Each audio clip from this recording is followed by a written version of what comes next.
24 heures après sa présentation, le budget fédéral continue de faire réagir. Le gouvernement de Mark Carney veut investir des milliards de dollars pour stimuler l'économie canadienne qui a été durement touchée par les tarifs imposés par les Américains. Et en même temps, on veut couper de façon importante dans la fonction publique.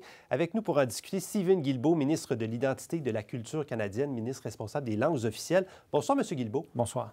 On a entendu certaines préoccupations depuis hier concernant le budget, entre autres en ce qui a trait aux compressions.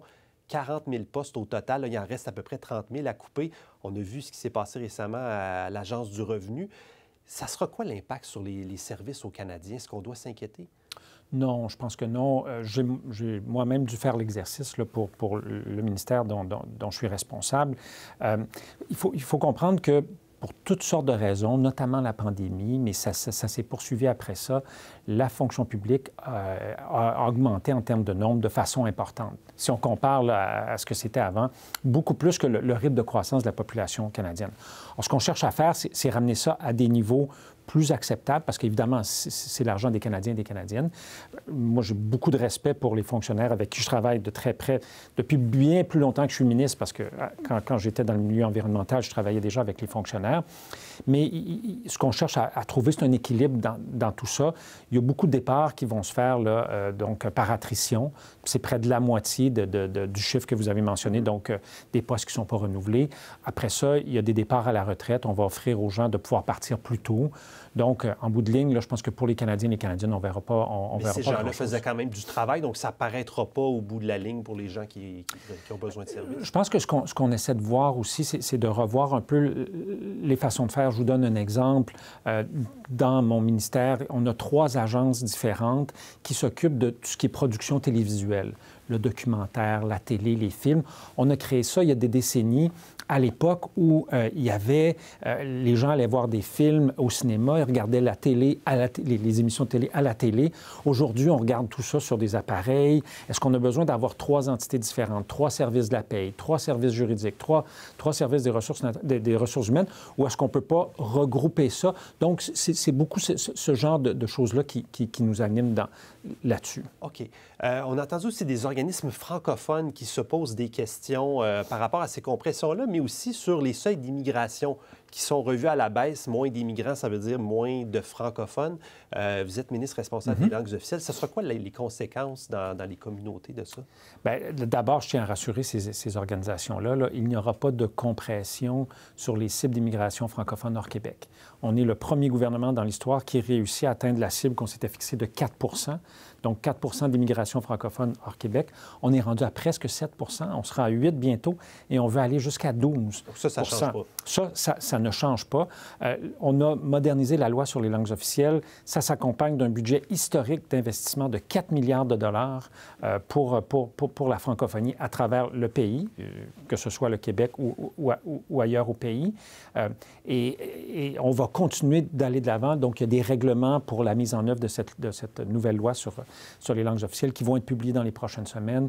Nouveau commissaire, un ou une commissaire aux langues officielles qui va être nommé également. Nous continuons d'être là pour les communautés, pour nos 2 communautés de langues officielles partout au pays. OK. La question de l'environnement aussi, qui est beaucoup évacuée du budget. On abolit le programme de plantation d'arbres, pas de retour pour le programme de subvention pour les véhicules électriques, pas de plafond non plus pour les émissions du secteur pétrolier. Un programme que vous aviez vous-même défendu à l'environnement. Êtes-vous à l'aise avec tout ça? Bien, il y a tout un volet sur la lutte au changement climatique dans le budget. Il y a toute une section là-dessus.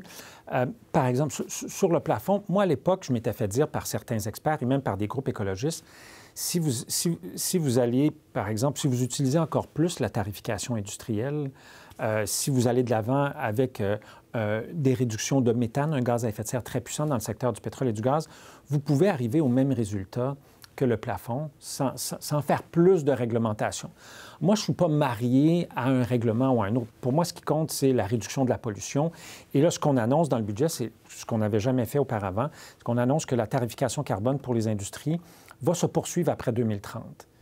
Donc, pour de nombreuses années, ça va donner de la certitude aux investisseurs, mais ça va aussi continuer d'envoyer ce signal de prix-là qui est très important, qui est de dire, bien, polluer pour les entreprises, ça sera plus gratuit. C'est fini cette époque-là où c'est gratuit. Donc, vous êtes quand même fier de ce budget-là du point de vue environnemental? Je vous dirais qu'il y a une chose qui n'est pas dans le budget, mais qui s'en vient, c'est tout le volet nature, parce que je suis également ministre de la Nature et de Parcs Canada. On a travaillé très fort, j'ai eu de nombreuses rencontres avec le premier ministre. On a juste manqué de temps pour pouvoir faire en sorte que ce soit dans le budget, mais ça s'en vient. Je sais qu'il y a des gens, des organisations, des gens qui sont préoccupés par ça.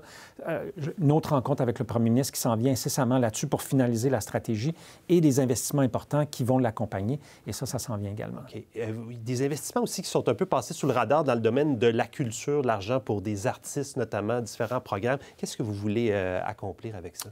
Bien, honnêtement, vous avez raison, on n'en parle pas assez parce que c'est l'investissement le plus important de l'histoire dans notre culture au Canada. Quand j'étais ministre du patrimoine pendant la pandémie, on avait fait des investissements qui sont plus importants que ceux qu'on a annoncés hier, mais c'était en deux tranches. En termes d'investissement unique, c'est 766 millions de dollars pour le Conseil des arts du Canada, pour la télé, pour les films, pour les festivals. Il y a des gens qui s'inquiétaient, qui disaient, mon Dieu, est-ce qu'il va y avoir des coupures dans la culture? Ce n'est pas du tout la position de notre gouvernement. Pour le premier ministre Carney, investir en culture, c'est investir dans notre souveraineté culturelle, dans notre identité. Et je pense que le signal est on ne peut plus clair. Dans le premier budget du gouvernement Carney, on fait des investissements historiques dans ce secteur-là. Là, on va voir des images. Vous avez accueilli un nouveau député dans vos rangs oui. Ce matin, député qui était conservateur hier matin, qui est maintenant libéral. Hier soir, encore. Hier soir, voilà, c'est ça, Chris d'Entremont. C'est un bon coup pour vous, vous êtes content? Bien, en fait, c'est sa décision, évidemment. Moi, je le connais depuis longtemps. C'est un Acadien, quelqu'un de la Nouvelle-Écosse. C'est un bonhomme très sympathique qui, je pense, ne se retrouvait plus. Je pense que c'est un progressiste conservateur, donc quelqu'un qui est plus conservateur sur les questions fiscales, mais certainement pas quelqu'un qui est conservateur sur les questions sociales. Et je pense qu'avec ce qui est devenu le Parti conservateur sous Pierre Poilievre, une espèce de version canadienne de « Make America Great Again » qu'on voit aux États-Unis, des gens comme Chris d'Entremont ne se retrouvent plus dans ce parti-là et il a décidé de venir nous rejoindre. Il y en aura d'autres dans les prochains jours? Ça, je ne sais pas. Vous n'êtes pas dans le secret des dieux? Je ne suis pas dans le secret des dieux. Je ne sais pas s'il y a des conversations. Je ne sais pas s'il va y en avoir d'autres. Stephen Guilbeault, merci beaucoup d'être venu nous voir. Toujours un plaisir.